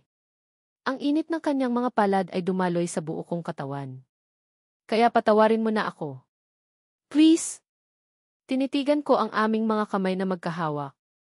Ang kamay niya, malaki at malakas, nakapalibot sa akin. Ito ba ang pagpapatawad? O pagtanggap? Pagtanggap na baka, sa kabila ng magulong simula, mayroong isang bagay na totoo na pwedeng mabuo dito. Dahan-dahan tumango ako. Okay. Isang salita lang pero sapat na. Nakita ko ang relief sa kanyang mukha na para bang nabunutan siya ng 1,000 tinik. Hinigpitan niya ang hawak sa mga kamay ko. Okay, pag-ulit niya na para bang hindi makapaniwala. As in, okay, pinapatawad na kita or okay, umalis ka na. Hindi ko napigilang matawa ng bahagya. Okay, pinapatawad na kita. Pero itinaas ko ang isang daliri. Isa pang pagkakamali, Wyatt Asuncion, yang niluto mong adobo, ipapakain ko sa'yo lahat ng hilaw. Tumawa siya, isang malakas at masayang tawa na ngayon ko lang narinig mula sa kanya. Ang tunog niyon ay musika sa aking pandinig. Deal. Pangako, Ava. Simula ngayon, wala nang lihim. Wala nang pag-aalinlangan. Pinakawalan niya ang isang kamay ko at marahang hinaplos ang aking pisngi. Ang kanyang paghaplos ay magaan, magalang pero puno ng kahulugan. Sa isang simpleng kilos na iyon, naramdaman ko ang kanyang pangako. Naramdaman ko ang pag-asa. Ang adobo, sabi ko, biglang naalala ang niluluto niya. Baka masunog. Napangiti siya. Hayaan mo na. Pwede naman tayong magluto ulit. Tumingin siya sa akin nang may panunukso. O baka gusto mong tikman?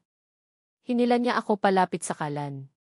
Kumuha siya ng kutsara, sumandok ng kaunting sabaw, hinipan ito ng marahan at itinapat sa aking bibig. Ano sa tingin mo, chef? Nag-alangan ako sandali. Ang simpleng pagkilos na ito ay sobrang intimate, sobrang normal. Parang eksena ng isang totoong mag-asawa. Pero sa huli, tinikman ko. Ang lasa ng toyo, suka, bawang at paminta ay kumalat sa bibig ko. Medyo maalat, sabi ko, sinusubukang itago ang kilig na nararamdaman ko. Maalat. Kumunot ang noo niya, kumuha ng sariling kutsara at tinikman din hindi naman sakto lang. Maalat nga. Siguro dahil in love ang nagluto, biro ko, hindi makapaniwalang lumabas iyon sa bibig ko. Natigilan siya at tumingin sa akin.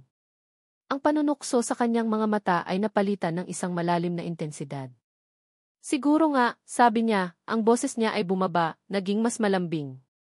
Siguro nga, in love na nga ang nagluto.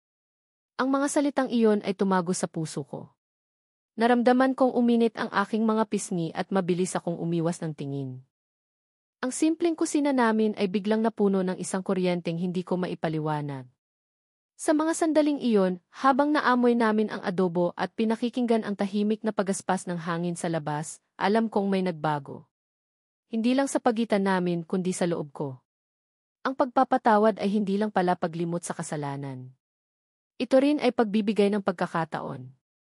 Pagkakataon na muling magtiwala. Pagkakataon na buksan ulit ang isang pusong matagal nang nakasara. At sa araw na iyon, sa harap ng isang kawali ng medyo maalat na adobo, pinili kong bigyan si Wyatt at ang sarili ko ng pagkakataong iyon. Ang kasunduan na dati isang sumpa, ngayon ay parang isang pangako na. Isang pangako ng isang bagong simula. Ang pagpapatawad ay parang pagbukas ng bintana sa isang kwartong matagal nang nakasara. Pumasok ang hangin, pumasok ang liwanag. Ang mga sumunod na linggo pagkatapos ng insidente sa adobo ay ang pinakamasaya at pinakamagaan sa loob ng mahabang panahon. Ang pader sa pagitan namin ni Wyatt ay tuluyan ng gumuho at ang natira ay isang tulay na dahan-dahan naming tinatawid ng magkasama. Ang aming arrangement ay hindi na arrangement. Ito ay naging isang tunay na proseso ng panliligaw. Ang mga pagkikita namin ay hindi na dahil sa utos ng aming mga magulang. Ginagawa namin ito dahil gusto namin. Dinadala niya ako sa mga lugar na hindi ko pa napupuntahan, isang maliit na art gallery sa Cubao, isang nagtatagong bookstore sa Maginhawa, isang tahimik na parke sa Pasig kung saan kami upo lang sa bench at magkukwentuhan habang pinapanood ang paglubog ng araw. Isang hapon, pagkatapos ng klase, imbes na sa kotse niya kami sumakay, hinilan niya ako papunta sa sakayan ng jeep. Saan tayo pupunta? Tanong ko, natatawa. Bakit tayo mag-jeep? Experience, sabi niya, nakangiti. Para maranasan mo kung paano ma-in-love sa isang hamak na mamamayan na tulad ko. Ang drama mo talaga, sabi ko, pero sumunod ako. Pagsakay namin sa jeep, siksikan. Halos magkadikit ang aming mga balikat. Nang mag-abot siya ng bayad, sinabi niya yung mga katagang madalas kong marinig pero ngayon lang nagkaroon ng ibang kahulugan. Bayad po. 2. Pakisuyo. At sa simpleng gesture na iyon, sa paraan ng pag-abot niya ng bayad para sa aming dalawa, naramdaman ko ang isang bagay na sobrang normal pero sobrang nakakakilig. Para kaming normal na magkasintahan. Bumaba kami sa diliman. Naglakad-lakad kami sa ilalim ng mga mayayabong na puno ng akasya. Bawat kwento niya, bawat tanong niya, bawat tawa niya, ay parang isang notang bumubuo ng isang magandang kanta sa puso ko. Bumili kami ng isaw at fishball mula sa isang street vendor, at doon, habang nakatayo kami sa gilid ng daan at pinagsasaluhan ang isang stick ng isaw, dahan-dahan niyang hinawakan ang kamay ko. Hindi ito biglaan. Hindi ito pilit. Ito ay isang marahan at natural na pagkilos, na para bang ang kamay niya ay matagal nang hinahanap ang kamay ko. Ang init ng kanyang palad, ang magaspang na tekstura ng kanyang balat, ang paraan ng pagsalikop ng aming mga daliri, lahat ng iyon ay nagpadala ng kuryente sa buo kong katawan. Tumingin ako sa kanya at minisen niya ako. Iyon na iyon. Hawak kamay. Ito ang aming bagong simula. Ngunit tulad ng sa mga pelikula, kapag ang lahat ay masyado ng perpekto, doon papasok ang kontrabida. At ang kontrabida sa kwento ko ay hindi ko inaasahang magbabalik. Nasa labas kami ng gate ng unibersidad, naghihintay na tumawid. Masaya kaming nagtatawanan dahil sa isang corny na joke na sinabi niya. Ang kamay niya ay mahigpit pa ring nakahawak sa akin. Pakiramdam ko, safe ako. Pakiramdam ko, wala nang pwedeng manakit sa akin. At doon ko siya nakita. Nakatayo sa kabilang kalsada, nakatingin sa direksyon namin. Si Alison. Parang biglang huminto ang mundo. Ang mga tawa ay namatay sa aking lalamunan. Ang dugo ay tila umalis sa aking mukha. Bigla akong nanlamig. Ang mga kamay ko sa loob ng palad ni Wyatt ay nagsimulang pagpawisan. Napansin ni Wyatt ang biglaang pagbabago sa akin. Sinundan niya ang direksyon ng tingin ko. Nakita niya si Alison. Agad na nagbago ang ekspresyon ni Wyatt. Ang kaninang masayang ngiti ay napalitan ng isang seryosong linya. Hinigpitan niya ang hawak sa kamay ko, isang kilos ng proteksyon. Si Alison, nang nakita namin siya, ay nagsimulang tumawid. Hindi siya tumingin sa ilaw trapiko. Nagmamadali siyang lumapit sa amin, ang mga mata niya ay nakatutok lang sa akin. Ava, sabi niya, ang boses niya ay desperado. Payat siya. Mas mahaba ang buhok. Mukha siyang miserable. Ava, please. Mag-usap tayo. Kahit 5 minuto lang. Naramdaman ko ang takot. Takot na bumalik ang lahat ng sakit. Takot sa kung anong iisipin ni Wyatt. Takot na baka ang isang sulyap lang sa nakaraan ay sapat na para sirain ang kasalukuyan na unti-unti kong binubuo. Hindi ako makapagsalita. Parang may bumara sa lalamunan ko. Ava, parang awa mo na pagmamakaawa niya. Tungkol kay Sam. Tungkol sa atin. Kailangan kong magpaliwanag. Si Wyatt ang gumalaw. Humakbang siya ng bahagya, inilalagay ang sarili niya sa pagitan namin ni Alison. Hindi ito agresibo, pero malinaw ang mensahe, isang harang. I think you should go, kalmado pero matatag na sabi ni Wyatt. She doesn't want to talk to you.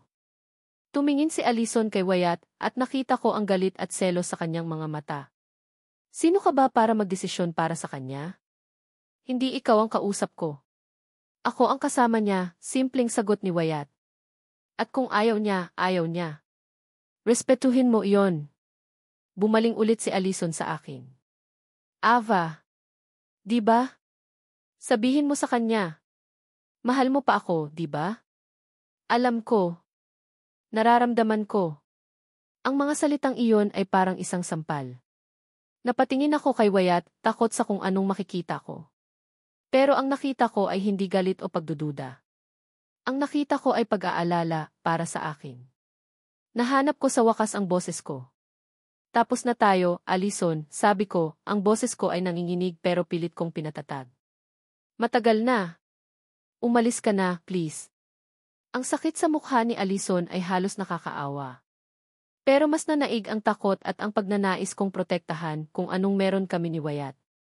Tumingin si Allison sa mga kamay namin na magkahawak pa rin. Umiti siya ng mapakla. Siya pala ang pinalit mo sa akin. Ang bilis naman. Tinalikuran ko na siya at hinila si Wyatt. Tara na, sabi ko. Naglakad kami palayo, iniwan si Allison na nakatayo doon, mag-isa. Hindi ako lumingon. Ang bahay sa kotse pauwi ay tahimik. Isang mabigat, nakakabinging katahimikan. Hindi niya binitawan ang kamay ko. Ang isang kamay niya ay nasa manibela, ang isa ay mahigpit na nakahawak sa akin. Pero hindi ako mapakali. Ang isip ko ay naglalaro ng mga what if. What if isipin ni Wyatt na may nararamdaman pa ako? What if isipin niyang gulo lang ang dala ko sa buhay niya? Wyatt. Panimula ko, hindi ko na matiis. Yilde, sabi niya, hindi inaalis ang tingin sa daan. Huwag muna ngayon, Ava. Magpahinga ka muna. Halatang halata na nanginginig ka pa. Nang makarating kami sa bahay, pinatay niya ang makina ng kotse pero hindi kami bumaba. Humarap siya sa akin, ang mga mata niya ay malalim at seryoso. Okay ka lang, tanong niya. Umiling ako at doon na nagsimulang tumulo ang mga luha ko. Hindi, aminado ko. Natakot ako, Wyatt. Saan ka natakot? Natakot ako na baka isipin mo na mayroon pa. Na baka bumalik ako sa kanya. Natakot ako na baka itong lahat, itinuro ko ang espasyo sa pagitan naming dalawa, ay masira dahil lang bumalik siya. Inabot niya ang kanyang kamay at marahang pinunasan ang mga luha sa aking pisngi. Ava, tumingin ka sa akin. Hinintay niyang magtama ang aming mga mata. Hindi ako natatakot sa nakaraan mo. Parte yan ng kung sino ka. Ang nag-iisang bagay na mahalaga sa akin ay ang ngayon. Ang tayo. Huminga siya ng malalim. Nakita ko ang takot sa mga mata mo kanina. Pero hindi kita bibitawan. Hindi kita hahayaang harapin yan ng mag-isa. Itinaas niya ang aming mga kamay na magkahawak pa rin. Hawakan mo ang kamay ko, Ava. Dito ka kumapit. Sa akin. Kapag natatakot ka, kapag nag-aalinlangan ka, hawakan mo lang ang kamay ko. At ipapaalala ko sa iyo na nandito ako. Na tayo ang totoo. Hindi ang nakaraan. Ang kanyang mga salita ay parang isang mainit na kumot sa aking nanlalamig na puso. Ang kanyang katatagan ang naging lakas ko. Dito, sa loob ng kanyang kotse, sa harap ng aming bahay, napagtanto ko na ang pag-ibig ay hindi lang tungkol sa kilig at masasayang araw. Ito ay tungkol din sa pagharap sa mga bagyo, nang magkahawak kamay. Hinigpitan ko ang hawak sa kamay niya, isang sagot na hindi nangailangan ng salita. Sumasagot ito sa lahat ng takot ko. Tumango ako, habang patuloy na dumadaloy ang mga luha, ngunit ngayon, hindi na ito luha ng takot, kundi luha ng pasasalamat at ginhawa. Pangako, bulong ko. Pangako, sagot niya, at marahan niyang dinala ang kamay ko sa kanyang mga labi at hinalikan ito ng buong pag-ingat. Ang pagbabalik ni Allison ay isang pagsubok. Isang marahas na paalala ng sakit na aking pinagdaanan. Ngunit sa halip na sirain kami, lalo pa nitong pinatibay ang pundasyon na sinisimulan naming buuin. Ipinakita nito sa akin na ang lalaking nasa tabi ko ay hindi ako iiwan sa gitna ng unos. Hahawakan niya ang kamay ko at sasabayan akong tawirin ito. At sa sandaling iyon, alam ko na. Hindi na ako natatakot. Dahil ang pag-ibig na nararamdaman ko para kay Wyatt ay mas malakas na kaysa sa sakit ng nakaraan. Ang pagsubok na dala ng pagbabalik ni Allison ay nagsilbing hudyat. Hindi na namin pwedeng patagalin pa ang pagiging magkasintahan nilang. Mayroon kaming kasunduan na kailangang harapin, ngunit ngayon hindi na ito isang obligasyon. Ito ay naging isang pagpipilian. Isang desisyon na gusto naming gawin. Isang linggo pagkatapos ng insidente, nag-set ng family dinner ang mga magulang namin sa bahay ng mga Asunsyon. Ang atmosphere ay ibang-iba na kumpara sa una naming formal na pagkikita. Wala na ang pagkailang. Wala na ang pilit ng ngiti. Ang naroon ay ang masayang tawanan at komportableng kwentuhan. Sa gitna ng hapunan, tumayo si Papa at itinaas ang kanyang kopita. Gusto ko sanang kunin ang pagkakataong ito para opisyal na ianunsyo ang isang bagay na matagal na nating hinihintay. Lahat kami ay napatingin sa kanya. Tumingin si Papa kay Tito Robert na tumango at ngumiti. Napagkasunduan na namin, pagpapatuloy ni Papa, na ang kasal ni Ava at Wyatt ay gaganapin sa susunod na buwan, sa unang Sabado ng Disyembre. Narinig ko ang mahinang hiyaw ng tuwa mula kay Mama at Tita Maricel. Ngunit ako, kahit alam kong darating ang araw na ito, hindi ko maiwasang kabahan. Isang buwan. Ang bilis. Napatingin ako kay Wyatt na nasa tabi ko. Hinawakan niya ang kamay ko sa ilalim ng mesa, isang pamilyar at nakakapakalmang kilos. Tumingin siya sa akin, at sa mga mata niya, nakita ko ang tanong, okay lang ba sa'yo? Tumango ako, isang maliit pero siguradong tango. Ngumiti siya, at sa ngiting iyon, nawala ang lahat ng kaba ko. Ang sumunod na 4 na linggo ay isang ipu-ipo ng mga paghahanda. Food tasting, pamimili ng imbitasyon, pagpili ng mga bulaklak, at ang pinakaimportante, ang paghahanap ng wedding gown. Si Mama at Tita Maricel ang pinakaabala, mas excited pa kaysa sa akin. Para sa kanila, ito ang katuparan ng kanilang mga pangarap para sa amin. Sa bawat hakbang, nandoon si Wyatt sa tabi ko. Hindi siya nagrereklamo kahit na ilang oras kaming naghihintay habang sinusukat ko ang napakaraming bestida. Nagbibigay siya ng opinyon kapag tinatanong ko, pero palagi niyang sinasabi sa huli, kung saan ka masaya at komportable, yon ang piliin mo. Kahit anong isuot mo, ikaw pa rin ang pinakamagandang babae sa paningin ko. Ang mga salitang iyon, na dati ay iisipin kong isang murang banat, ngayon ay nagpapakilig sa akin hanggang sa kaibuturan. Ginanap ang kasal sa isang luma at magandang simbahan sa Maynila, ang San Agustin Church. Ang mga pader nitong bato at ang matataas na kisame ay naging saksi sa napakaraming pangako ng pag-ibig.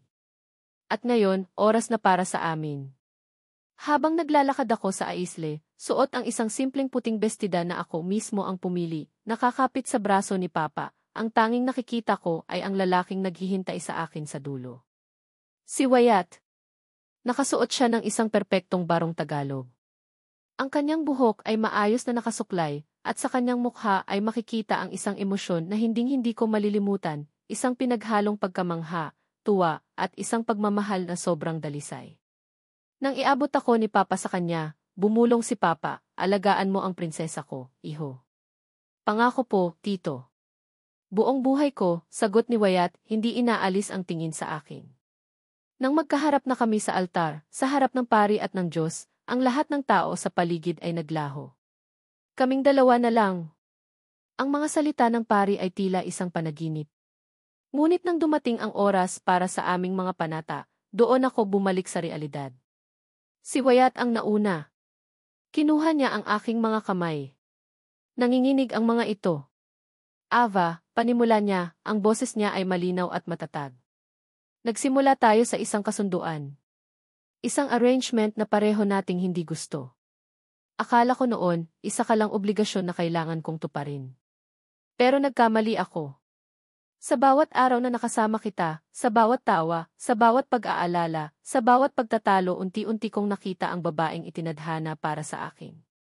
Ikaw ang nagturo sa akin kung paano muling magtiwala. Ikaw ang nagbigay ng kulay sa mundong akala ko ay puro itim at puti na lang. Ikaw ang kapayapaan sa gitna ng aking mga bagyo. Huminga siya ng malalim at nakita ko ang pangingilid ng luha sa kanyang mga mata. Kaya ngayon, sa harap ng lahat ng mga taong ito, at higit sa lahat, sa harap ng Diyos, ipinapangako ko na ang kasunduan na nagsimula sa papel ay tatapusin ko bilang isang pangakong nakasulat sa puso ko.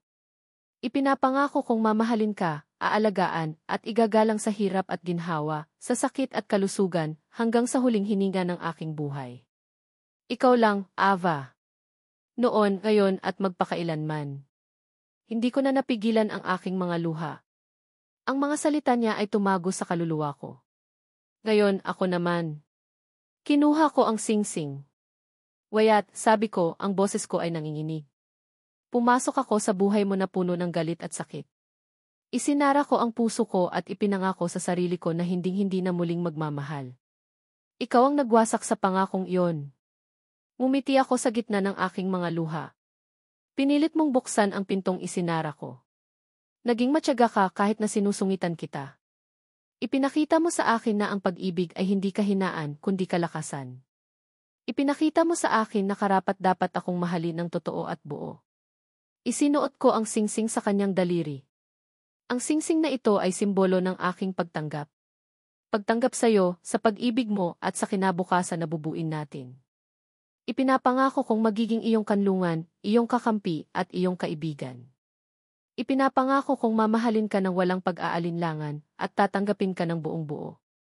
Mula sa araw na ito, ang puso ko ay sayo. You may now kiss the bride. Nang halikan ako ni Wyatt, hindi ito isang simpleng halik. Ito ay isang selyo. Isang pangako. Ang pagsasara ng isang kabanata ng sakit at ang pagbubukas ng isang bagong aklat na puno ng pag-asa. Ang palakpakan ng mga tao ay tila isang malayong alingaungaw. Ang mahalaga lang ay ang lalaking nasa harap ko, ang asawa ko. Ang reception ay masaya at puno ng buhay. Ngunit sa gitna ng lahat ng selebrasyon, may isang sandali na para lang sa aming dalawa. Nakatayo kami sa balcony ng venue, tanaw ang mga ilaw ng syudad. Niyakap niya ako mula sa likod, ang baba niya ay nakapatong sa aking balikat. Enrique Asuncion, bulong niya sa aking tainga. Kamusta ang pakiramdam? Sumandal ako sa kanya, ipinikit ang aking mga mata. Parang panaginip. Isang panaginip na ayoko nang magising. Hindi ito panaginip, mahal ko, sabi niya. Ito ang simula ng ating totoong buhay. Doon, sa ilalim ng mga bituin, habang yakap-yakap ng aking asawa, naramdaman ko ang isang kapayapaan na hindi ko pa naramdaman kailanman. Ang kasal ay hindi ang katapusan ng kwento. Ito ang simula. Ang simula ng aming buhay bilang isang buhay na binuo, hindi ng isang sapilitang kasunduan, kundi ng isang pag-ibig na sinubok ng panahon, pinatatag ng pagpapatawad, at isinabuhay tulad ng isang pangako. Ang unang buwan ng aming pagsasama bilang mag-asawa ay ang tinatawag nilang honeymoon period. Ngunit para sa akin, higit pa ito doon. Ito ang panahon ng pagtuklas, ng paghilom, at ng pagbuo ng isang bagay na matatawag naming amin. Ang bahay na ibinigay sa amin ng mga Asuncion, na dati tinitingnan ko bilang isang magarbong kulungan, ay unti-unting naging isang tahanan. Ang mga unang linggo ay ginugol namin sa pag-aayos. Mula sa pagbubukas ng mga kahon na puno ng mga gamit, hanggang sa pagpipintura ng mga pader. Pinili namin ang kulay abo na maihalong asul para sa aming kwarto, isang kulay na pareho naming nagustuhan dahil nagbibigay ito ng pakiramdam na payapa. Isang Sabado, habang abala ako sa pag-aayos ng mga libro sa bagong bookshelf na binuo ni Wyatt, nilapitan niya ako mula sa likod at niyakap. Ipinatong niya ang kanyang baba sa aking balikat at pinanood ang ginagawa ko. Ang sipag naman ng asawa ko, bulong niya, ang hininga niya ay mainit sa aking liig, nagdulot ng isang pamilyar na kilig. Kailangan nating matapos to, Jimmy Asuncion, sabi ko, natatawa. Kung hindi, habang buhay tayong mamumuhay sa gitna ng mga kahon. Pwede naman, sabi niya. Basta kasama kita, kahit sa gitna pa ng mga kahon, ayos lang sa akin. Hinigpitan niya ang yakap. Pero may mas maganda akong ideya. Pumihit ako paharap sa kanya, ang mga braso niya ay nakapulupot pa rin sa aking baywang. Ano iyon? Mag-break muna tayo. Magluto tayo ng ating unang official meal sa ating kusina. Ang simpleng ideyang iyon ay nagliwanag sa aking mukha. Nagluto kami ng sinigang na baboy. Siya ang tagahiwa ng mga gulay at ako ang tagatimpla. Ang aming kusina ay napuno ng tawanan, ng asaran, at ng amoy ng kumukulong sinigang. Habang kumakain kami sa aming maliit na dining table na wala pang mantel, napatingin ako sa kanya. Ang asawa ko.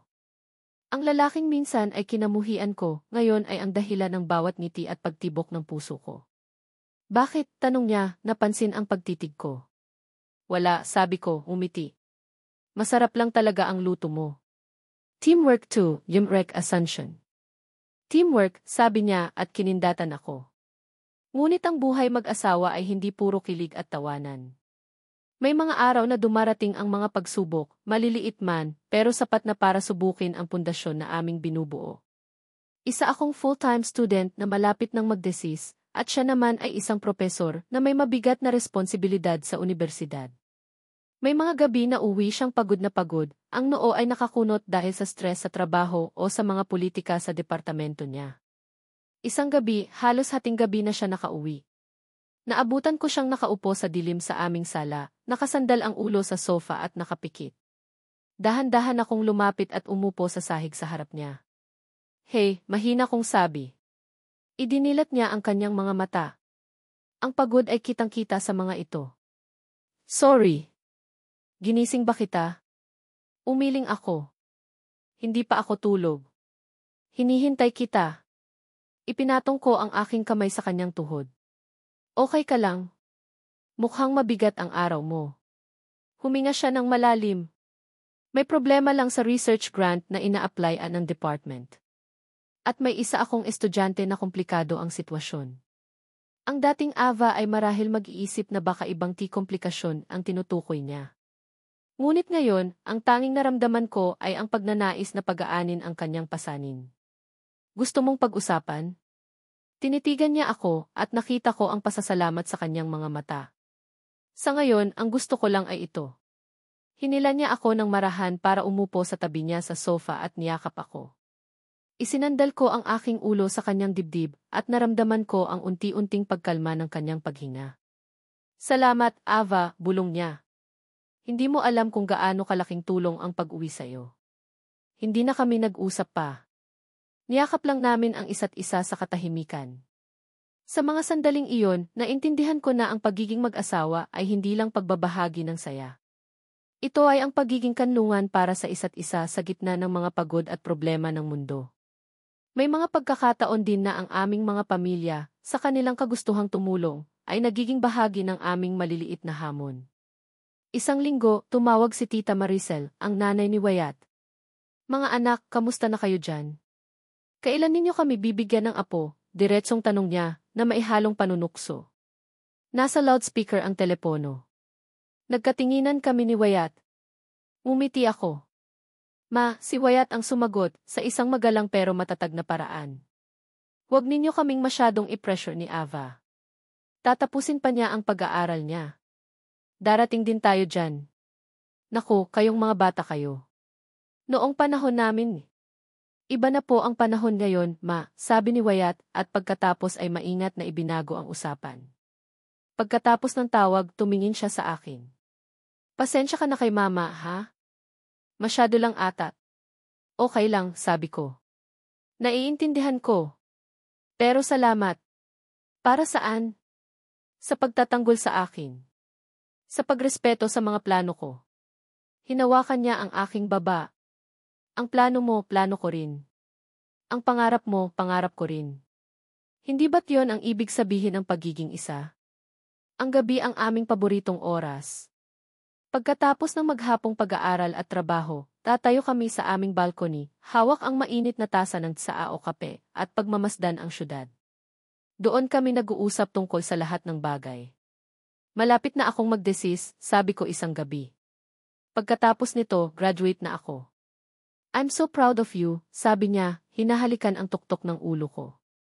Anong plano mo pagkatapos? Gusto kong magtrabaho. Mag-ipon. Siguro mag-travel tayo. Tayong dalawa lang. Gusto ko yan, sabi niya. Kahit saan, basta kasama ka. Tumingala ako para tingnan siya. Sa liwanag ng buwan, ang kanyang mukha ay parang isang obra maestra. Wyatt, tawag ko sa kanya. Esan, masaya ka ba? Ang tanong ko ay simple, pero alam kong malalim ang kahulugan nito para sa aming dalawa. Ngumiti siya, isang ngiting puno ng katiyakan at pagmamahal. Kailanman ay hindi pa ako naging ganito kasaya sa buong buhay ko, Ava. Itinukod niya ang kanyang noo sa akin. Binago mo ang lahat. Binigyan mo ng kahulugan ang buhay ko. Ang tanging hiling ko na lang ngayon ay ang makasama ka habang buhay at bumuo ng sarili nating pamilya. Hinaplos ko ang kanyang pisngi, ramdam ang bahagyang gaspang ng kanyang balbas. Mahal na mahal kita, Wyatt Asuncion. Mas mahal kita, Ava Asuncion, sagot niya bago niya ako hinalikan. Sa bawat araw na lumilipas sa aming buwan ng pag-ibig, lalong tumitibay ang aming pundasyon. Ang mga sugat ng nakaraan ay tuluyan ng naghilom, napalitan ng mga alaala ng pagmamahal, pagtitiwala at pag-asa. Ang aming kwento na nagsimula sa pait at pagtutol ay namumulaklak na ngayon sa isang pag-ibig na mas matatag kaysa aming inaasahan. At habang nakatayo kami roon sa aming balcony, sa ilalim ng tahimik na langit, alam kong handa na kami. Handa na kaming harapin ang anumang ibato ng buhay, at handa na kaming buuin ang pamilyang matagal na naming pinapangarap. 5 taon ang lumipas. Ang mga pahina ng aklat ng aming buhay ay patuloy na napupuno ng mga bagong kabanata. Ang bahay na dati tahimik at puno lang ng aming mga boses ay ngayon maingay na. Isang masayang ingay na hinding-hindi ko ipagpapalit sa kahit anong katahimikan sa mundo. Mama! Mama! Look! I made a tower. Napalingon ako mula sa kusina. Sa gitna ng sala, nakaupo ang aming 4 na taong gulang na anak na si Liam. Ang kanyang mga mata, na kopya ng kay Wyatt, ay nagniningning sa tuwa habang itinuturo ang isang hindi perpektong tour ng mga building blocks. Sa tabi niya, sinusubukang abutin ang tour, ay ang aming bunsong si Lyra, 1 taon pa lang. Wow, baby! Ang galing-galing naman ni Kuya Liam, sabi ko, lumuhod para yakapin siya. Be careful, Lyra might topple it over. No. It's Izay Tower, protesta ni Liam, sabay harang sa kanyang obra maestra. Mula sa kanyang study table sa isang sulok ng sala, tumawa si Wyatt. Hayaan mo na ang kapatid mo, Champ. We can build a bigger, better tower later. Tayong dalawa. Promise, Papa? Promise, sagot ni Wyatt, bumalik sa pag-check ng mga papel pero may ngiti pa rin sa kanyang labi. Ganito ang aming tipikal na hapon. Simple. Magulo. Perpekto. Nakatapos ako ng kolehiyo at nagtrabaho ng ilang taon sa isang marketing firm. Ngunit nang dumating si Liam, pareho naming napagdesisyunan ni Wyatt na mas gusto kong maging isang full-time mom, kahit sa mga unang taon lang ng aming mga anak. Ito ay isang desisyon na kailanman ay hindi ko pinagsisihan. Ang makita silang lumaki, ang masubaybayan ang bawat unang ngiti, unang hakbang, unang salita, ito ang mga yaman na hindi kayang tumbasa ng kahit anong sahod o posisyon. Isang linggo ng umaga, habang nag-aalmusal kami, biglang nagsalita si Liam. Mama, Papa, can we go to Lola's house today? I want to play with the dogs. Nagkatinginan kami ni Wyatt. Linggo ay araw ng pamilya, at madalas ay sa bahay lang kami o namamasyal sa parke. Ngunit ang pagbisita sa mga magulang namin ay palaging isang masayang okasyon. Sige, anak. After your nap, we'll go to Lola Elena and Lolo Ricardo's house, sabi ko. Ang bahay ng mga magulang ko ay napuno ng sigla sa pagdating ng kanilang mga apo. Si Papa, na dati ilaging seryoso, ay nagiging isang malambing na lolo kapag kaharap si Liam at Lyra. Si Mama naman, hindi magkamayaw sa paghahanda ng merienda. Habang naglalaro ang mga bata sa hardin kasama si Papa, naupo kami ni Mama at Wyatt sa veranda. Alam mo, anak, sabi ni Mama sa akin, sa tuwing nakikita ko kayong 4, hindi ko maiwasang isipin kung gaano kami kaswerte. At kung gaano kami katama sa naging desisyon namin noon. Napatingin ako kay Wyatt. Ngumiti siya. Salamat po, mas sa totoo lang, kahit noong una ay tutol ako, ngayon, araw-araw ko pong ipinagpapasalamat na ipinakilala ninyo sa akin si Wyatt. Ako rin po, tita, sabi ni Wyatt, inaakbayan ako. Ipinagpapasalamat ko ang katigasan ng ulo ninyo at ni Tito Ricardo. Kung hindi dahil doon, hindi ko makikilala ang mag-ina ko. Hinawakan ni Mama ang aming mga kamay. Ang pag-ibig, minsan kailangan lang ng tulong para magsimula. Pero kayong dalawa, kayo ang nagpatunay na ang tunay na pag-ibig ay pinapatibay ng pagsubok, pagpapatawad at pagmamahalan sa araw-araw. Nang gabing iyon, pagkatapos naming ihatid sa kani-kanilang tulugan ang mga pagod ngunit masayang mga anak, tumayo kami ni Wyatt sa aming pamilyar na lugar, sa balkoni ng aming kwarto. Yakap niya ako mula sa likod, tulad ng ginawa niya noong gabi ng aming kasal. Naaalala mo ba? Tanong niya. Dito rin tayo nakatayo 5 taon na ang nakakaraan. Ang dami nang nagbago. Nga, sagot ko, sumasandal sa init ng kanyang katawan. Pero may isang bagay na hindi. Ano iyon? Humarap ako sa kanya at inilagay ang aking mga kamay sa kanyang dibdib. Ito, sabi ko, habang nararamdaman ang pagtibok ng kanyang puso. Ang pagmamahal natin. Lalong lumalalim. Lalong tumitibay. Hinaplos niya ang aking buhok. Mayroon akong isang confession. Ano iyon? Noong unang beses kitang makita sa restaurant, noong gabing ipinakilala tayo, alam mo ba kung ano ang unang pumasok sa isip ko? Umiling ako. Namukha akong masungit at galit sa mundo. Tumawa siya. Medyo. Pero hindi iyon. Ang unang naisip ko, paano ko sasabihin sa babaeng ito, na mukhang handa akong sakalin anumang oras, na sa tingin ko, siya na ang babaeng matagal ko nang hinihintay. Nanlaki ang mga mata ko. Seryoso. Noon pa lang. Call it intuition. Call it fate.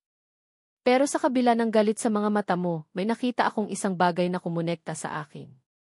Isang kaluluwang katulad ng sa akin, nasaktan, pero naghahanap ng dahilan para muling maging buo. Niyakap ko siya ng mahigpit. Ang lahat ng mga taon, ang lahat ng pinagdaanan namin, ay nagkaroon ng panibagong kahulugan. Hindi pala ito nagsimula sa isang kasunduan lang. Nagsimula pala ito sa isang pagkilala, isang pag-asang hindi pa nabibigyan ng pangalan. Mahal na mahal kita, Wyatt, bulong ko sa kanyang dibdib.